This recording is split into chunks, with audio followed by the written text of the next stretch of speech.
What's up, guys? This is TheKephas.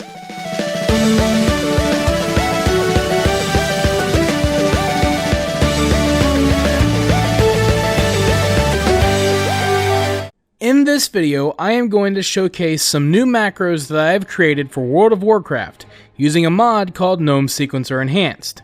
This mod allows you to create extremely powerful macros that can perform most, if not all, of your rotation with a single button. This can be extremely useful for individuals like myself who has a disability, or for people who just want to be lazy. So keep in mind that these macros are created primarily for those who are playing the game at a more casual level, but feel free to use them and alter them as you see fit. If you have further questions about the mod or my macros, I recommend checking out my FAQ video, and if you'd like to learn more about how to play the class in question, you might want to check out my crash course. It can help get you started, and I will provide links to all of these things in the description below. Today we are going to check out the macros that I've created for Subtlety rogues, and this is one of the few times where I've actually had to give in and accept that I'm just going to have to make more than one macro because of the way the class works, because of how single target and AoE works. So there will be one macro for single target and one macro for AoE, but beyond that, those macros can do quite a lot. So let's go ahead and get into it. We'll type /GS to open up GNOME Sequencer, and you scroll down, and here's where you'll find the two macros that you'll be importing: Keph Subtlety S and Keph Subtlety A. S is for single target, A is for AoE. So let's go ahead and check out the single target macro. Okay, so this is really straightforward. Rogues all kind of play relatively similarly. I mean, the base rotation is build combo points, put on some overtime effects, and then use your main abilities, and there's a few variations in how each one plays, but it's relatively the same, and so the rotation is pretty straightforward, which makes the macros surprisingly easy to make if you use modifiers. So if you're not in stealth, the macro will put you in stealth, and then if you have a focus target, so if you're in a dungeon, you have the tank focused, it will apply Tricks of the Trade to your focus target. Next, if you hold down shift, the macro will use Nightblade. And then if you hold down control, the macro will use Eviscerate. So these are your two combo point spenders. And just by holding down modifiers, you can use those spenders relatively easily. And then, of course, we have for alt Shadow Dance. This is an ability that you will be weaving in and out of your macro, in and out of your rotation.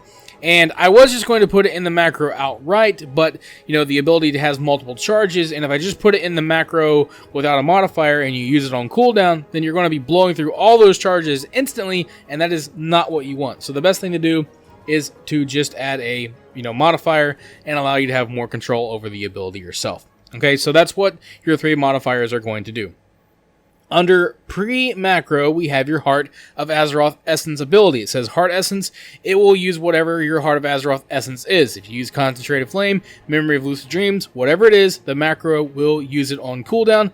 And unlike my earlier macros where I didn't realize this was the case yet, I don't think it was the case at that time, you don't have to come in and change the macro whenever you switch to a different essence. The macro will change accordingly, so it's really nice actually. So let's move into the main sequence line.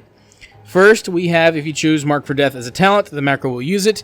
If you are in stealth, make sure that you put this macro on your stealth bar and your non-stealth bar, because otherwise it will only be on one. But when you are in stealth, or you have the stealth effect, the macro will use Shadow Strike, and if you are not in stealth, on the bottom, the macro will use Backstab. Okay, so that way it guarantees that one is being used in the right situation and the other one is being used in the right. So basically, only one will be used in stealth and one will be used out of stealth, so they'll never conflict with each other, which is really nice. In between those, you have, if you chose Shuriken Tornado, the macro will use that on cooldown as well. So we move on down to the bottom line, last thing, and you have two other cooldowns, Shadow Blades and Symbols of Death. The macro will use them on cooldown if they are available, so keep that in mind. If you don't want the macro to be using those abilities just off of cooldown, you can remove them from the macro and use them accordingly on separate buttons as you see fit. Now, the AoE macro is pretty much the exact same thing, except we've removed Shadow Strike and Backstab, whatever it's called, you know what I mean. And we've replaced it with Shuriken Storm, because when you're fighting a lot of targets, no matter whether you're in stealth or not, you're going to want to be using Shuriken Storm all the time to generate combo points. So that's what that does there. And I just realized I need to remove Shadow Dance from this line down here. So live editing, just saw that, because Shadow Dance, of course, is here when you hold down Alt. You don't want to be using Shadow Dance all the time, so I forgot to remove that, so we make sure that's taken care of there. Okay, so saw that, and I was like, whoops, I made a mistake. Okay, so we're going to open up talents here. Now, here's what's really surprising about Subtlety Rogues. There are not a lot of ability talents here. There are not a lot of much of anything. Pretty much every talent is passive. There are only a couple of exceptions. The first one is Gloomblade, which is just a replacement of Backstab. So since the macro uses Backstab, the macro will use Gloomblade when you are not stealth. So that's how that's going to work. And then, of course, Marked for Death has been added. Now, the thing about Marked for Death, as with other rogues that use this talent, it's going to mark the target whenever it comes off cooldown. So, and what's nice is the ability resets if if the target dies within a minute, but of course, it's a 30-second cooldown anyway, so I don't know, it's kind of weird. But basically the idea is that you'll use Mark for Death, you'll get 5 combo points, you're good to go. The macro, when it uses it, it will use it when it's off cooldown, no matter how many combo points you already have. It doesn't care. It doesn't know that. It can't keep track of that. So keep that in mind with Mark for Death. It's going to try to use it first to try to guarantee you that you pretty much get the full effect, but it's not always going to be the case. So it's fairly important that you keep that in mind if you're going to be using Mark for Death in the macro. If you don't like that, you can always remove Mark for Death from the macro and use it on a separate button entirely. Now, the last ability that we need to take a look at, as you can see, these are all passives. Of course, we're also looking at some utility tiers, so it doesn't matter anyways. But okay, here we go. We know that Shuriken Tornado is in there, but this is the other one. Secret Technique. Can't read today. Can't talk today. Secret Technique is a cool talent. It has a cooldown, but it is one of those 1 to 5 combo point spender kind of abilities. It's one that you would need to use a modifier for if you were going to include it in the macro or manage it on a separate button. And since all of our modifiers are being used, and since it's not a talent that you're guaranteed to always be taking, then you're going to have to use it on a separate button, or you could replace one of the other talents or one of the other modifier abilities with it. So like if you want to use Shadow Dance on a separate button, you don't want to hold down Alt for that, you could always put Secret Techniques in the place of that, and then you can use all 3 modifiers for your combo point spenders. It is entirely up to you what you want to do, and you are free to edit the macros as you see fit. And that's basically everything you need to know about these macros and how they work.